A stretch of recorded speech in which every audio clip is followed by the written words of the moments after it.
সুদাঙ্গনে ঘি উঠবে না। বাংলাদেশে আমরা যতই চিল্লাই হবে কিছুটা দেখবে বাইরের লোক, কিন্তু মূল হাত আমেরিকা। শিশুদেরকে হত্যা করতেছে যে জাতিসংঘের একটা শুধুমাত্র তামাশা খেলা ছাড়া আর কিছু না। ইসরায়েলি যত পণ্য আছে সকল পণ্যগুলাকে আমরা বর্জন করতে চাই। এই সৌদি আরব, আমেরিকা এবং ইসরায়েলের স্বার্থ রক্ষা করতেছে।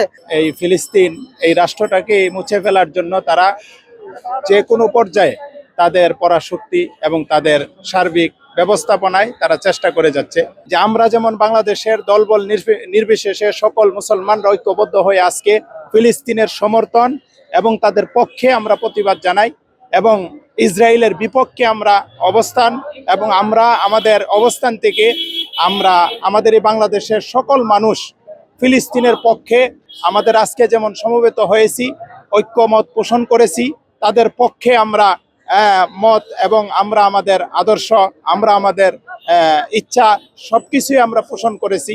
আমরা সকল তৌহিদি জনতার পক্ষ থেকে আমাদের এই সরকার প্রধানের কাছে আমরা দাবি জানাই, আমাদেরকে যেন ফিলিস্তিন যে তাদের পাশে সশরীরে উপস্থিত হয়ে তাদের সাথে যুদ্ধে শরিক হয়ে এই ফিলিস্তিনকে আমরা মুক্ত করতে চাই। সব সময় মুসলমানদের পক্ষে ও মুসলমানের বিপক্ষে আমরা এইভাবে ঐক্যমত থাকবো আমরা কিয়ামত পর্যন্ত ইনশাআল্লাহ।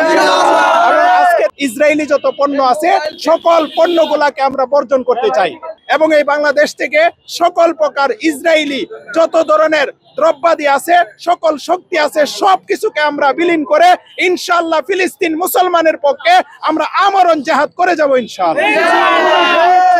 এই জায়নবাদ ইসরায়েল যেভাবে আমাদের মা এবং বোনদের এবং ভাইদেরকে শহীদ করতেছে, ফিলিস্তিন হামলার শুরু দিকে তারা মসজিদে প্রথম হামলা করছে, বলছে এখানে হামাস সদস্যরা লুকিয়ে আছে। মুসলিম বিশ্বের নেতা মনে করা হয় সৌদি আরবকে। এই সৌদি আরব, আমেরিকা এবং ইসরায়েলের স্বার্থ রক্ষা করতেছে। বাইরের বিশ্বের যে মুসলিম কান্ট্রি আছে বলতে চাই যে আপনারা কি জন্য সাহায্য করতেছেন না? এটা সৌদি আরব, ইরান, আশপাশে যে রাষ্ট্রগুলো কি জন্য তারা হাত বেড়ে আসতেছে না? সুদাঙ্গনে ঘি উঠবে না। আমাদেরকে তাদের হাতবল এরকম দুর্বল করে যত শক্তি আছে আগাই যেতে হবে এবং তাদের বিরুদ্ধে আমাদের সর্বোচ্চ এরকম ব্যবস্থা নিতে হবে। বাংলাদেশে আমরা যতই চিল্লাই হবে কিছুটা দেখবে বাইরের লোক, কিন্তু মূল হাত আমেরিকা তাদেরকে এরকম ভাবে তাদেরকে সমর্থন দিতেছে।